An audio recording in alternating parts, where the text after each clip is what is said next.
আসসালামু আলাইকুম। আজকের বাংলা নিউজে সবাইকে জানাচ্ছি স্বাগতম। শুরুতে জানাচ্ছি বিশ্বের আলোচিত খবরের শিরোনাম। 24 ঘন্টায় দুবার দেখা করলেন ট্রাম্প নেতানিয়াহু, গাজায় যুদ্ধবিরতি নিয়ে আলোচনা। গাজা খালি করে মানবিক শহর গড়ে তোলার ঘোষণা ইসরায়েলের। পুতিনকে নিয়ে খুশি নন ট্রাম্প, রাশিয়ার ওপর আরও নিষেধাজ্ঞা আরোপের পরিকল্পনা। নিষেধাজ্ঞা তুলে নিয়ে ইরানকে পুনর্গঠনের সুযোগ দিতে চান ট্রাম্প। নেতানিয়াহুর বিরুদ্ধে যুদ্ধাপরাধের তদন্ত শুরু করেছে স্পেন। দুই শীর্ষ তালেবান নেতার বিরুদ্ধে আইসিসির গ্রেপ্তারি পরোয়ানা। ফ্রান্সে ভয়াবহ দাবানল, আহত শতাধিক মানুষ। এতক্ষণ শুনছিলেন বিশ্ব আলোচিত খবরের সংবাদ শিরোনাম। এবার বিস্তারিত। আমাদের খবরটি যদি ভালো লেগে থাকে অবশ্যই লাইক, কমেন্ট, শেয়ার করতে ভুলবেন না। 24 ঘন্টায় দুবার দেখা করলেন ট্রাম্প নেতানিয়াহু, গাজায় যুদ্ধবিরতি নিয়ে আলোচনা। যুক্তরাষ্ট্রের প্রেসিডেন্ট ডোনাল্ড ট্রাম্পের সঙ্গে ইসরায়েলের প্রধানমন্ত্রী বেনিয়ামিন নেতানিয়াহুর 24 ঘন্টার মধ্যে দুবার দেখা করেছেন। যুক্তরাষ্ট্রে সফররত নেতানিয়াহু ওয়াশিংটন ডিসির হোয়াইট হাউসে গিয়ে ট্রাম্পের সঙ্গে দেখা করেন। তারা ফিলিস্তিনের গাজায় সম্ভাব্য যুদ্ধবিরতি নিয়ে বিশদ আলোচনা করেন। আল জাজিরার প্রতিবেদনে বলা হয়, ওয়াশিংটনের স্থানীয় সময় গতকাল মঙ্গলবার সন্ধ্যায় ট্রাম্প ও নেতানিয়াহুর মধ্যে অনির্ধারিত আলোচনা হয়। এই সময় দুই নেতা 1 ঘণ্টার বেশি সময় কথা বলেন। সাংবাদিকদের প্রবেশাধিকার দেওয়া হয়নি।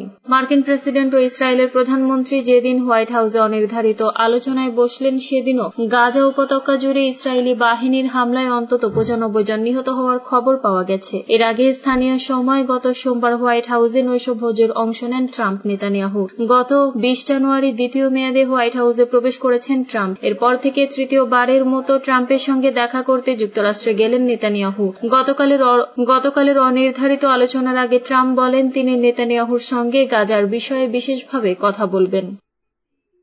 গাজা খালি করে মানবিক শহর গড়ে তোলার ঘোষণা ইসরায়েলের। ইসরায়েলের প্রতিরক্ষা মন্ত্রী ইসরায়েল কাটস জানিয়েছে, গাজার পুরো জনগণকে দক্ষিণের রাফা শহরের ধ্বংসস্তূপের উপর তৈরি এক মানবিক শহর এ স্থানান্তরের জন্য সেনাবাহিনীকে প্রস্তুতি নিতে নির্দেশ দেওয়া হয়েছে। সোমবার ইসরায়েলি গণমাধ্যমে খবর জানানো হয়েছে। বুধবার এক প্রতিবেদনে এই খবর দিয়েছে দ্য ইন্ডিয়ান এক্সপ্রেস। কাটস জানান, প্রথম পর্যায়ে আল মাওয়াসি এলাকা থেকে বিতাড়িত প্রায় 6 লাখ ফিলিস্তিনিকে ওই শিবিরে রাখা হবে এবং পরবর্তী সময়ে গাজার 21 লাখ জনগণকে সেখানে স্থানান্তর করা হবে। প্রক্রিয়া ব্যাখ্যা করে কাটস বলেন, শিবিরে প্রবেশের আগে প্রতিটি ফিলিস্তিনিকে স্ক্যানের মধ্য দিয়ে যেতে হবে যাতে নিশ্চিত হওয়া যায় যে তারা হামাসের সদস্য নয়। শিবিরে প্রবেশের পর তাদের বের হওয়ার অনুমতি দেওয়া হবে না এবং গাজার পুরো জনগণকে ওই অঞ্চলে আটক রাখা হবে। তিনি আরও জানান, গাজাবাসীদের অন্য দেশে অভিবাসনের যে পরিকল্পনা যুক্তরাষ্ট্রের প্রেসিডেন্ট ডোনাল্ড ট্রাম্প প্রথম প্রস্তাব করেছিলেন তা বাস্তবায়নের জন্য তিনি প্রস্তুত। যুক্তরাষ্ট্র সফরে থাকা ইসরায়েলের প্রধানমন্ত্রী বেনিয়ামিন নেতানিয়াহু এই অভিযান পরিকল্পনায় সমর্থন জানিয়ে সোমবার হোয়াইট হাউসে ট্রাম্পের সঙ্গে নৈশভোজের সময় বলেন,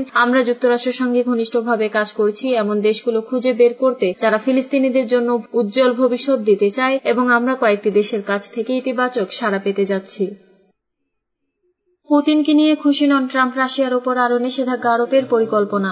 যুক্তরাষ্ট্রের প্রেসিডেন্ট ডোনাল্ড ট্রাম্প বলেছেন, ইউক্রেনে যুদ্ধ চালিয়ে যাওয়ার কারণে তিনি রাশিয়ার প্রেসিডেন্ট ভ্লাদিমির পুতিনের ওপর খুশি নন। রাশিয়ার বিরুদ্ধে যুক্তরাষ্ট্র নতুন করে নিষেধাজ্ঞা আরোপের কথা ভাবছে বলেও ইঙ্গিত দিয়েছেন তিনি। গতকাল মঙ্গলবার হোয়াইট হাউসে নিজের মন্ত্রিসভার সঙ্গে এক বৈঠকে ট্রাম্প বলেন, পুতিন আমাদের উদ্দেশ্য করে অনেক আজেবাজে কথা বলেছেন। ট্রাম্প আরও বলেন, পুতিন অনেক মানুষকে হত্যা করেছেন, এর মধ্যে অনেকেই তার নিজের সেনা, আবার অনেকে ইউক্রেনের সেনা। রাশিয়ার উপর আরও নিষেধাজ্ঞা আরোপের বিষয়ে সিনেটের প্রস্তাবিত একটি বিলের বিষয়ে জানতে চাইলে ট্রাম্প বলেন, আমি এটাকে খুব গুরুত্ব দিয়ে দেখেছি, তবে ভবিষ্যতে কি পদক্ষেপ নেওয়ার পরিকল্পনা করেছেন সে বিষয়ে সাংবাদিকেরা প্রশ্ন করলে বিস্তারিত কিছু জানাতে রাজি হননি ট্রাম্প। ট্রাম্প বলেন, আমি আপনাদের বলবো না, আমরা কি একটু চমক রাখতে পারি না? এরপর তিনি ইরানের পারমাণবিক স্থাপনায় গত মাসে যুক্তরাষ্ট্রে চালানো হামলার প্রসঙ্গের দিকে কথা ঘুরিয়ে নেন। বলেন, দীর্ঘ পরিকল্পনার পর ওই হামলা চালানো হয়েছে। ফ্রান্সের প্রেসিডেন্ট এমানুয়েল ম্যাক্রো যুক্তরাজ্যের পার্লামেন্টে দেওয়া এক বক্তব্যে বলেছেন, ইউরোপ কখনোই ইউক্রেনকে ছেড়ে যাবে না। ম্যাক্রো বলেন, যেসব দেশ নিজেদের ইচ্ছায় ইউক্রেনকে সাহায্য করতে চায় তাদের নিয়ে যুক্তরাজ্য ও ফ্রান্স মিলে একটি জোট গড়ে তুলবে। ফরাসি প্রেসিডেন্ট ম্যাক্রো আরও বলেন, আমরা শেষ মুহূর্ত পর্যন্ত লড়াই করব যেন যুদ্ধবিরতি নিশ্চিত করা যায়,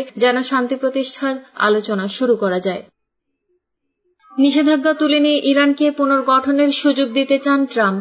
ইরানের ওপর যুক্তরাষ্ট্রের নিষেধাজ্ঞাকে অত্যন্ত পীড়াদায়ক উল্লেখ করে যুক্তরাষ্ট্রের প্রেসিডেন্ট ডোনাল্ড ট্রাম্প বলেন, আমি সঠিক সময় নিষেধাজ্ঞা তুলে নিতে পারব তাদের পুনর্গঠনের একটি সুযোগ দেওয়ার জন্য। তবে ইরানের কর্মকর্তারা বলেছেন তারা যুক্তরাষ্ট্রের কাছ থেকে আলোচনার কোনো অনুরোধ পাননি, খবর বিবিসির। মঙ্গলবার যুক্তরাষ্ট্র সফররত ইসরায়েলের প্রধানমন্ত্রী বেনিয়ামিন নেতানিয়াহুর সঙ্গে হোয়াইট হাউসের ডিনারের শুরুতে সাংবাদিকদের কাছে ওই মন্তব্য করেন ডোনাল্ড ট্রাম্প। এই সময় সিরিয়ার প্রসঙ্গ তুলে তিনি ইরান বিষয়েও একই সিদ্ধান্ত নেওয়ার আশা প্রকাশ করেন। গত বছরের ডিসেম্বরে দেশজুড়ে তীব্র আন্দোলনের মুখে সিরিয়ার প্রেসিডেন্ট বাশার আল আসাদ নেতৃত্বাধীন সরকারের পতন ঘটে। প্রেসিডেন্ট বাশার আল আসাদ রাশিয়ায় পালিয়ে যাওয়ার পর দেশটিতে নতুন সরকার ক্ষমতায় এসেছে। সিরিয়ার সরকার নতুন ক্ষমতায় আসার পর দেশটির উপর থেকে নিষেধাজ্ঞা প্রত্যাহার করে নিয়েছে যুক্তরাষ্ট্র।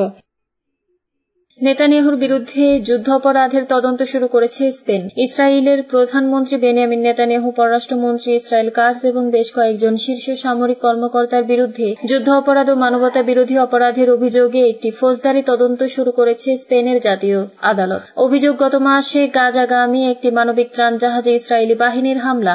সংবাদ সংস্থা আনাদুলু জানিয়েছে, গত 2 জুলাই তদন্ত শুরু হওয়ার বিষয়টি নিশ্চিত করেছেন স্পেনিশ সংসদ সদস্য জাউমে অ্যাসেন্স। তিনি এক্স হ্যান্ডেলে জানান, ওই তদন্ত মূলত 1 জুন মেডলিন নামের জাহাজে ইসরায়েলি অভিযানের ঘটনাকে কেন্দ্র করে শুরু হয়েছে। জাহাজটি আন্তর্জাতিক জলসীমা ছিল এবং এতে 12 জন আন্তর্জাতিক কর্মী ও মানবিক ত্রাণ ছিল।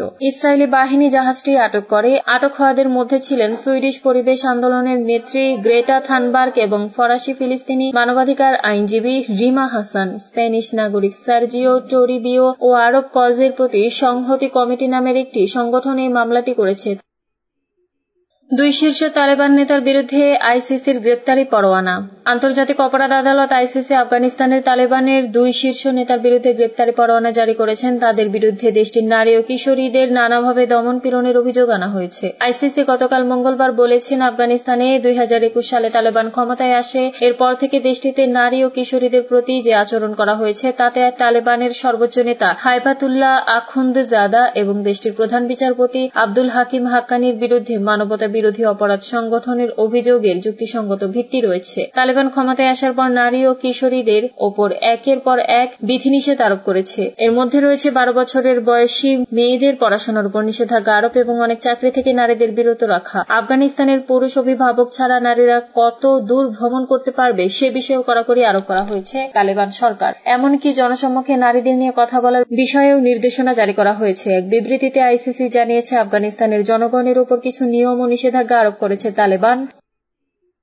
ফ্রান্সে ভয়াবহ দাবানল, আহত শতাধিক মানুষ। ফ্রান্সের দ্বিতীয় বৃহত্তম শহর মার্সেইয়ের কাছে ছড়িয়ে পড়া একটি দ্রুতগতির দাবানলে অন্তত 110 জন আহত হয়েছেন। দেশটির ইন্টেরিয়র মিনিস্টার ব্রুনো রেটাইলো জানিয়েছেন, আগুন নিয়ন্ত্রণে আনতে প্রায় 800 জন দমকল কর্মী রাতভর কাজ করেছেন, তবে আগুন এখনো সম্পূর্ণ নিয়ন্ত্রণে আনা যায়নি। বুধবার বিবিসির এক লাইভ আপডেটে এ তথ্য জানানো হয়। এর আগে মার্সেইয়ের মেয়র বেনোয়া পায়া বলেছেন, শহরের মেরিন ফায়ার ফাইটার ব্যাটালিয়ন হতে হস পাইপ নিয়ে যেন গেরিলা যুদ্ধে নেমেছে। ফ্রান্সের গণমাধ্যম জানাচ্ছে, অন্তত 400 জনকে তাদের বাড়ি থেকে নিরাপদে সরিয়ে নেওয়া হয়েছে। পাশাপাশি মানুষকে ঘরে থাকতে বলা হয়েছে যেন রাস্তায় ভিড় না হয় এবং জরুরি গাড়ি চলতে পারে।